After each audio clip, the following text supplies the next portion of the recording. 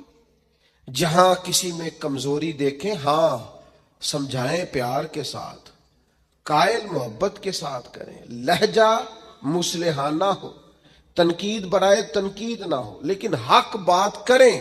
بنی اسرائیل کا جرم کیا ہے؟ ان کا جرم یہ ہے کہ اللہ تعالیٰ انہیں فرماتا ہے وَلَا تَلْبِسُوا الْحَقَّ بِالْبَاطِلِ، حق کو باطل سے نہ ملایا کرو، وَتَقْتُمُوا الْحَقَّ وَأَنْتُمْ تَعْلَمُونَ، اور جانتے بوجھتے ہوئے حق نہ چھپایا کرو۔ نہ باطل کو حق سے ملاؤ، نہ حق کو چھپاؤ، وَأَنْتُمْ تَعْلَمُونَ، تمہیں پتہ ہے، تم جانتے ہو۔ میرے نبی پاک صلی اللہ تعالی علیہ وآلہ وسلم نے ارشاد فرمایا، جب کسی سے کوئی بات پوچھی گئی اور وہ بات جانتا تھا، اسے علم تھا، وہ گواہی اس کے پاس موجود تھی، وہ شہادت اس کے پاس تھی، اس سے پوچھا گیا لیکن اس بندے نے چھپائی۔ یہ سنن ابو داؤد میں حدیث ہے۔ اللہ کے محبوب فرماتے ہیں قیامت کے دن اس بندے کے منہ میں اللہ آگ کی لگام ڈال دے گا۔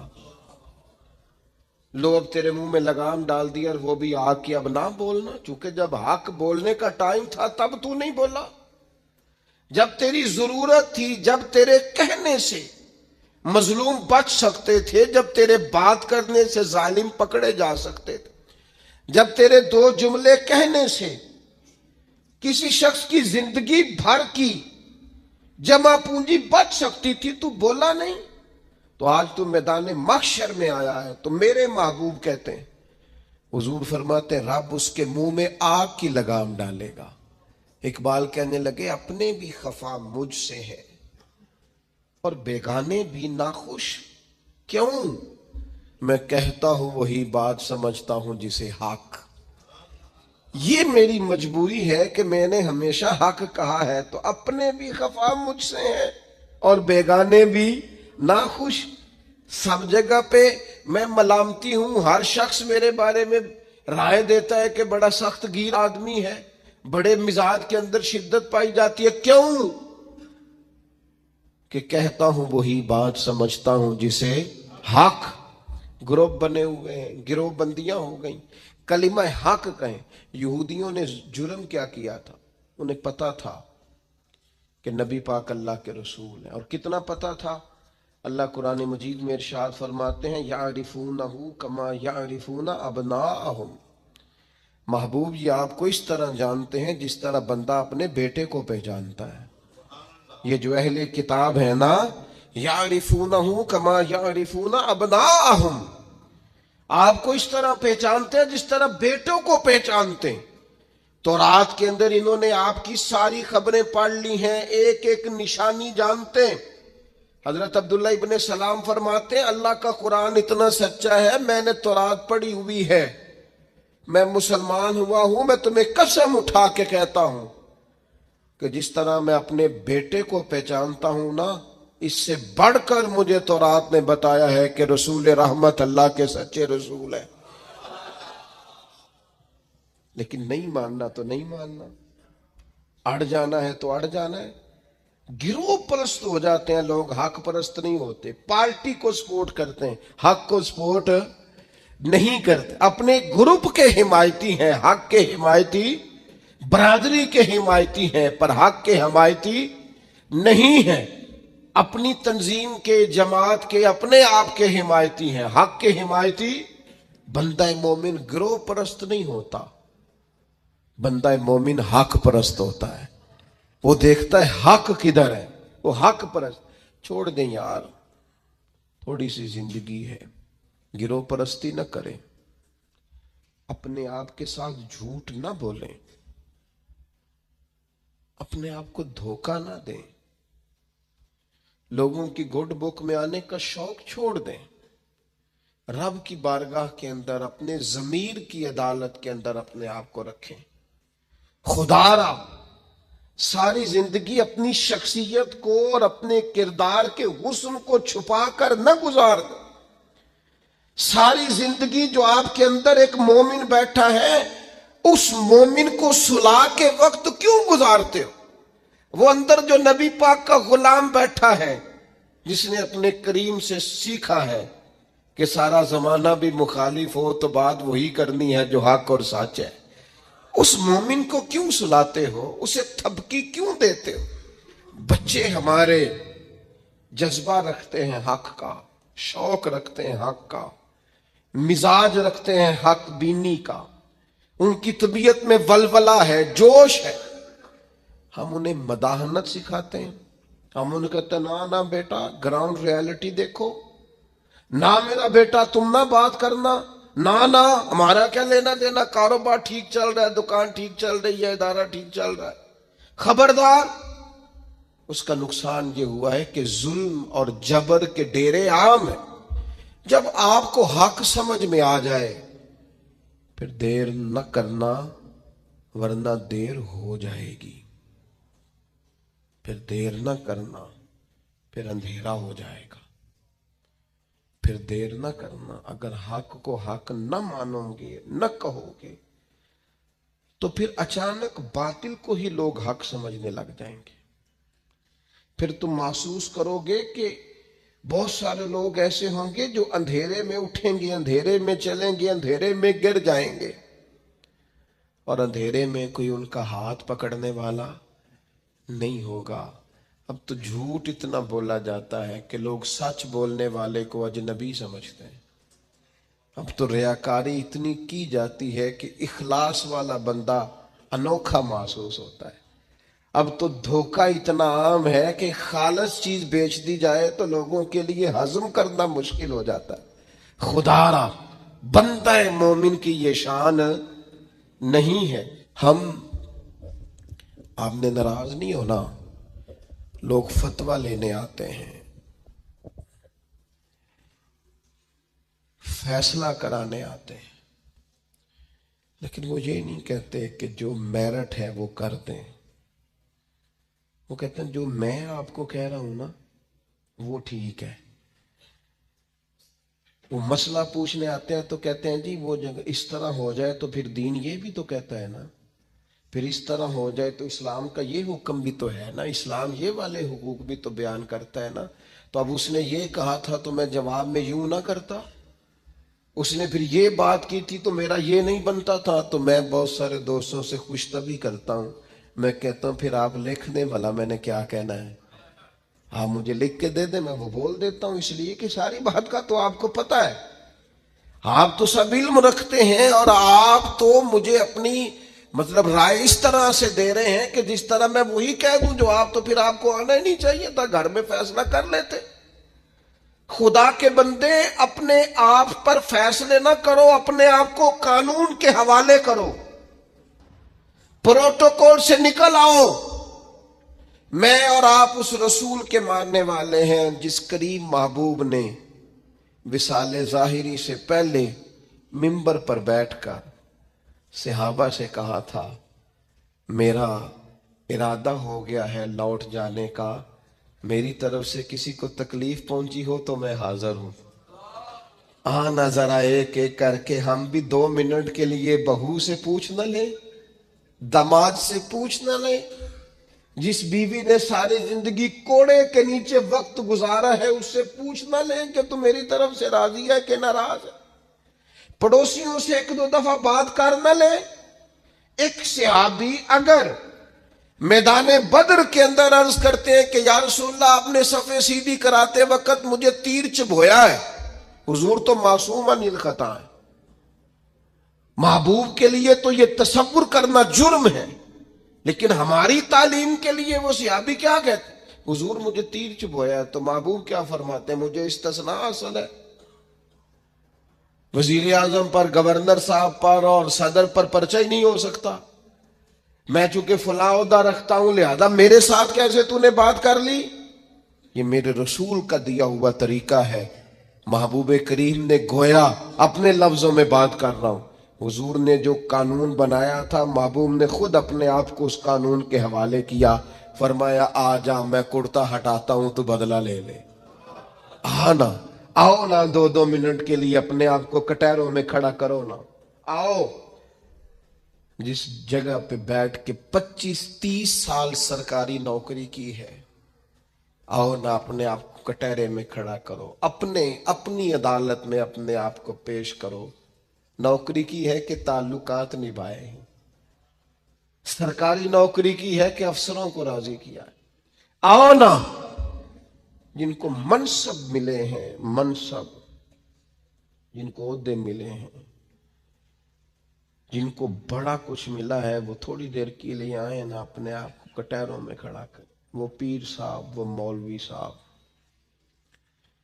جن کے لوگوں نے ہاتھ بھی چومے اور ان کے پیروں میں نذرانے بھی ڈالے, اور گھنٹوں لوگوں نے سڑکوں پہ پھول لے کے جن کا استقبال بھی کیا, اور جن کے بچوں کو بھی لوگوں نے سلوٹ کیا کہ یہ شیخ کی اولاد ہے. وہ آئے نا کبھی کٹہرے میں کھڑے ہو کے بتائے نا جس دین نے انہیں اتنا دیا ہے انہوں نے اس دین کو کیا دیا ہے. وہ اپنی عدالت میں خود پیش ہوں, وہ بتائیں کہ تم بتاؤ نا تمہارے ارد گرد والے بہت سارے لوگ وہ بھی ہیں جو چھابڑی لے کے سودا بیچنے جاتے ہیں, تمہارے ساتھ اٹھنے بیٹھنے والے وہ بھی ہیں جو 30-40 ہزار کی نوکری کرتے ہیں. خس خس جنہ قدر دا میرا تے صاحب نو وڈیاں, میں تے گلیاں دا روڑا کوڑا تے محل چڑھایا سائیاں. تو دے نا جواب دے, لیکن حق بات کی ضرورت ہی نہیں, مزاج ہی نہیں, طے کر لیا ہے کہ حق نہیں کہنا, صرف گروہ بندی کرنی ہے, صرف مزاج یہ بنا لیا ہے کہ میں کسی کو ناراض نہیں کرنا چاہتا, ہو جائے ساری دنیا ناراض ہوتی ہے. بس یہ سوچ کے رات سو جانا سارے ناراض ہو جائیں تو کام چل جائے گا, کہیں اللہ رسول نہ ناراض ہو جائے. یہ سوچ کے سویا کرو. ہمارا حضرت صفیہ رضی اللہ تعالی عنہ ام المومنین ہے. آپ کا چونکہ ایک یہودیوں کی فیملی سے تعلق تھا, فرماتے ہیں میرے والد اور میرے چچا مجھ سے بڑا پیار کرتے تھے, میری طرف بڑی توجہ رکھتے تھے. تو میں جس دن حضور مسجد قباء کے قریب تشریف لائے تو میرے چچا اور والد حضور سے مل کے آئے, تو ان کی کیفیت اتنی بدلی ہوئی تھی, انداز اتنا بدلا ہوا تھا کہ میں ان سے ملنے گئی تو انہوں نے توجہ ہی نہیں کی. میں دروازے تک ان کے استقبال کو گئی, انہوں نے توجہ کوئی نہیں کی, بڑے عجیب سے پریشان تھے. پانی پوچھا تو انہوں نے اس پر بھی کوئی بات نہ کی. ایک دوسرے سے وہ کلام کرنے لگے والد اور چچا. تو میرے چچا والد سے پوچھتے ہیں کہ وہ جو تورات میں ہم نے نشانیاں پڑھی تھی یہ وہی نبی ہیں؟ تو میرے والد کہنے لگے حرف حرف سچا ہے, یہ وہی پیغمبر ہے. تو میرے چچا کہنے لگے پھر خیال کیا ہے آپ کا, کرنا کیا ہے؟ تو کہنے لگے میں جب تک زندہ رہوں گا معاذ اللہ ان کی مخالفت کرتا رہوں گا. حق پہنچ گیا ہے, اطلاع آ گئی ہے, انشراح صدر ہو گیا ہے, دل گواہی دے رہا ہے سچے رسول. حضرت صفیہ رضی اللہ تعالیٰ عنہ ام المومنین فرماتی ہیں کہنے لگے یہ وہی رسول ہیں، ایک ایک بات سچی ہے، ایک ایک حرف سچا ہے، ایک ایک قول سچا ہے، ان کی تو ادائیں بھی وہی ہیں جو تورات زبور انجیل میں لکھی ہیں، لیکن میں ساری زندگی مخالفت کروں گا۔ ہم نے غور کرنا ہے یہودیوں والی یہ عادت کہیں مسلمانوں میں تو سرایت نہیں کر گئی، جس کا ہمیں پورا پتہ چل جاتا ہے یہ حق ہے، ہم اس کے بھی مخالف ہیں، جس کی بات کے بارے میں انشراح صدر ہو جاتا ہے، دل گواہی دیتا ہے کہ بات بالکل ٹھیک ہے، اس کو بھی قبول نہیں کرتے۔ تو اہل یہود کا طریقہ ہے، مسلمانوں میں کیسے آ گیا؟ یہ کب ہوتا ہے؟ یہ کیوں ہوتا ہے؟ کیا چیز وجہ بنتی ہے کہ جب انسان اس طرح کا رویہ اختیار کرتا ہے؟ تو قرآن مجید نے اسے بھی بیان کیا، فرمایا اَرَأَيْتَ مَنِ اتَّخَذَ إِلَٰهَهُ هَوَاهُ، کیا آپ نے اس شخص کو دیکھا ہے جس نے اپنے نفس کی خواہش کو ہی اپنا خدا بنا لیا؟ اَرَأَيْتَ، کیا آپ نے دیکھا ہے مَنِ اتَّخَذَ إِلَٰهَهُ هَوَاهُ، اس شخص کو دیکھا ہے جس نے خواہش نفس کو ہی خدا مان لیا؟ نبی پاک صلی اللہ تعالی علیہ وسلم نے ارشاد فرمایا آسمان کے سائے کے نیچے